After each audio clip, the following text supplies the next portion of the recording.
ক্বালা রাসূলুল্লাহ সাল্লাল্লাহু আলাইহি ওয়াসাল্লাম ইয়াত্তাবিউল মাইয়িতা সালাসা, আল্লাহ নবী বলেন কবর পর্যন্ত মৃত ব্যক্তির সাথে তিনটা জিনিস যায়। এক নাম্বার আল আহাল, পরিবার যায়। দুই নাম্বার আল মাল, সম্পদ যায়। তিন নাম্বার আল আমাল, আমল নামা যায়। বলেন কবর পর্যন্ত আমার আপনার লাশের সাথে কয়টা জিনিস যাবে? এক নাম্বার পরিবার, বলেন এক নাম্বার। দুই নাম্বার সম্পদ, এক নাম্বার। দুই নাম্বার, তিন নাম্বার আমল। এবার নবীজি বলেন ইয়ারজিউ ইসনান,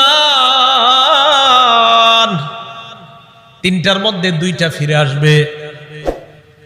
ইয়ারজিউল মাল ওয়াল আহাল, সম্পদ ফিরে আসবে, পরিবার ফিরে আসবে। ওয়ায়াবকাল আমাল, আমল নামা থেকে যাবে।